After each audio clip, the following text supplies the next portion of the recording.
ఎన్ని చూస్తుంటే మళ్ళీ ఇప్పుడు జరుగుతున్న ప్రక్రియ ఇప్పుడు దాన్ని మాట్లాడేది అదే కదా. ఆటోమేటిక్గా అది నెగిటివ్ ఓటు కాదు, పాజిటివ్ ఓటు.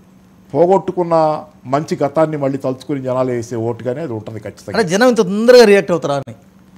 తొందరగానే రియాక్ట్ అవుతారు, తొందరగానే తెలుసుకున్నారు కాబట్టి తొందరగానే రియాక్ట్ అవుతారు. తొందరగానే అర్థమవుతుంది కదా, తొందరగా అర్థమైనప్పుడు తొందరగా రియాక్ట్ అవుతుంది ఇలా ఉంటారు. ఎస్, అంటే ఒక ఫినామినా, అంటే ఒక ఏమొస్తుందంటే పార్లమెంటు లోక్సభ ఎన్నికలకు వచ్చేసరికి Modi versus Congress, Congress versus national party ఇట్లా పోతుంది. బీఆర్ఎస్ ప్రాంతీయ పార్టీలాగానే తెలంగాణలో జరగదు. తెలంగాణలో ఎందుకంటే బీఆర్ఎస్ ఉండగా జరగదు. అందుకే బీజేపీ అప్పుడు బీఆర్ఎస్ వర్సెస్ కాంగ్రెస్ అవుద్ది. 3 నెలల్లో బీఆర్ఎస్ని మాయం చేయటం అవ్వదు. 3 నెలల్లో బీఆర్ఎస్ని మాయం చేయటం అవ్వదు. కొన్ని వీళ్ళు ఏమైనా తప్పులు చేసుకుంటే తప్పితే, తప్పులు వీళ్ళ సొంత తప్పిదాలతో తప్పితే, బీఆర్ఎస్ వాళ్ళు ఏమైనా చేసుకుంటే తప్పితే ఉన్నది ఉన్నట్టుగా అలా ఉన్నా కానీ పోదది.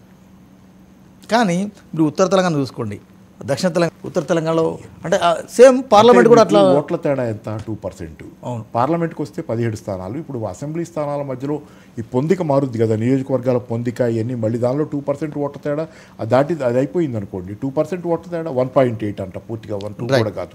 కాబట్టి అది పెద్ద ఇష్యూ కదా. ఆల్రెడీ అదేంటంటే లాస్ట్ టైం కేసీఆర్ గారు చేసుకున్న తప్పదేం ఏంటంటే అభ్యర్థులను మార్చపోవటం, ఎమ్మెల్యే అభ్యర్థులను మార్చడం యూనివర్సల్గా చెప్పుకుంటుంది. అందుకని ఏంటంటే అది మీకు హిందూ CSDS ఏదో సర్వే వచ్చింది కదా, హిందూని దాని కూడా 67% మంది they are satisfied but voted against KCR గారికి. అంటే కేసీఆర్ గారికి కాదు, అది ఎమ్మెల్యే మీద వ్యతిరేకత అక్కడ వేశారు. కాబట్టి ఏంటంటే actual ground level situation is not against KCR or TRS. ఇప్పటికీ పోలింగ్ జరిగిన రోజు కూడా ఆఖరికి గ్రౌండ్ లెవెల్ సిచ్యువేషన్ కేసీఆర్ గారికి అగెనెస్ట్గా లేదు. It is for KCR. కాబట్టి ఏంటంటే ఈ 3 నెలల్లో బీఆర్ఎస్ ఏమి చేతులారా చెడగొట్టుకోకపోతే, తన తప్పులు తను చేసుకోకపోతే బీఆర్ఎస్కి అవకాశాలు ఎక్కువ ఉంటాయి. బహుశా నేను అనుకోవటం మామూలుగా డైరెక్ట్గా అసెంబ్లీ ఎన్నికల్లో గెలిచి పార్లమెంట్ ఎన్నికలకి వెళ్ళేదానికంటే కూడా ఇప్పుడు ఇంకా ల్యాండ్ స్లైడ్ థంపింగ్ ఉంటుంది. ఇప్పుడు సానుభూతి ఉంది కదా అదనంగా. కరెక్ట్. అంటే కాంగ్రెస్ పార్టీ ఇక్కడ తెలంగాణ అధికారంలో ఉంది కాబట్టి బీజేపీ ఈ లోక్సభ స్థానాలకు కొన్ని కవిసం చేసుకోవాలి, ఈ వ్యూహరచన ఇవన్నీ ఎట్లా ఉంటాయి బీజేపీ పార్టీ ప్లాన్? కష్టమే సార్ తెలంగాణలో. కానీ గత ఎన్నికలు 4 సీట్లు ఇచ్చారు కదా, అప్పుడు వేరు. అప్పుడు కాంగ్రెస్ వాళ్ళంతా బీఆర్ఎస్లోకి వెళ్ళిపోతున్నారు కదా, గెలిచిన వాళ్ళు గెలిచినట్టు.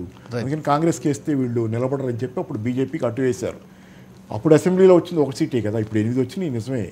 కానీ 2 పక్కల వైరుధ్యాలలో ఆదిలాబాద్ జిల్లా ఇట్లాంటి చోట్ల వచ్చినాయి సీట్లు నిజమే. కానీ అది పార్లమెంట్ సీట్లుగా మలుచుకోవటం ఈసారి కొంచెం, ఎందుకంటే టీఆర్ఎస్ పట్ల సానుభూతి ఉంటుంది.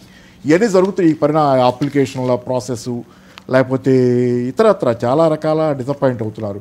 ఈరోజు ఆటో వర్కర్ల డిసప్పాయింట్మెంట్ నేను ఇప్పుడు వస్తా కూడా చూస్తే ఆటోలు చాలా ఖాళీగా తిరుగుతున్నారు. చాలా ఆటోలు ఖాళీగా వెళ్తున్నాయి.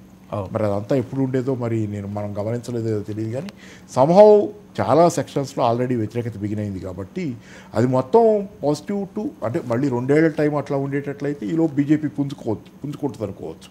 కానీ ఉన్న టైంలో ఏంటంటే ఆ ఓటు మళ్ళీ ఖచ్చితంగా బీఆర్ఎస్కి స్వింగ్ అవుద్ది తప్పితే బీజేపీకి ఇప్పుడు స్వింగ్ రాదు. ఈ ఎన్నికల వరకే అది అంతే. తర్వాత ఆలోచించుకోవచ్చు అప్పుడు ఏం జరుగుతుంది. రైట్. ఒక్కసారి ఏపీకి వెళ్దాం పాపారావు గారు. చాలా ఇంట్రెస్టింగ్ పాలిటిక్స్ ఆంధ్రప్రదేశ్లో కొనసాగుతున్నాయి. షర్మిల నేడో రేపో ఈ 2-3 రోజుల్లో PCC చీఫ్గా పగ్గాలు చేపడతారని, షర్మిల వస్తే మీకు అభ్యంతరమా అని నిన్న రాహుల్ అందరినీ విత్ ఇన్ ది 4 వాల్లో అడగడం, అంటే దాదాపు షర్మిల రావడం ఖాయం. షర్మిల కాంగ్రెస్ ఏపీ కాంగ్రెస్లోకి రావడం ద్వారా అక్కడ రాజకీయ పరిణామాలు ఏ విధంగా ఉండబోతున్నాయి? అంటే అన్నా చెల్లెళ్ళు తగాదా ఉందనేది ఒకటి పబ్లిక్ అవుద్ది బాగా. ఇది మామూలుగా అనుకుంటున్నారు అందరికీ తెలిసినట్లే అని ఫీల్ అవుతున్నాం. కానీ అవుద్ది. ఇవి ఆయన మీద విమర్శలు చేయాలి. ఇప్పుడు ఇన్నాళ్ళు జగన్ మీద విమర్శలు చేయకుండా తెలంగాణలో కేసీఆర్ గారి మీద ఇట్లా పరిమితంగా ఉన్నటువంటి షర్మిల గారు ఇప్పుడు పోయి అక్కడ ఖచ్చితంగా జగన్ మీద విమర్శలు చేసే పరిస్థితి వస్తుంది. కాబట్టి రాజకీయాలు కొంచెం ఇక రక్త సంబంధం లేదు, రాజకీయ బంధమే. అక్కడ రాజకీయ బంధమే. అందుకని కొంచెం ఆసక్తిదాయకం అనే మాట నాకు వాడటం ఇష్టం లేదు. ఎందుకంటే వాళ్ళిద్దరు కొట్లాడుకుంటే మనకు ఆసక్తిదాయకంగా ఉంది. కానీ కొంచెం బాధాకరమైన దృశ్యం. కానీ ఏంటంటే అవి కొంత తెలుగుదేశం పవన్ కళ్యాణ్కి కలిసి వచ్చే అంశం తప్పితే రాహుల్ గాంధీకి కాంగ్రెస్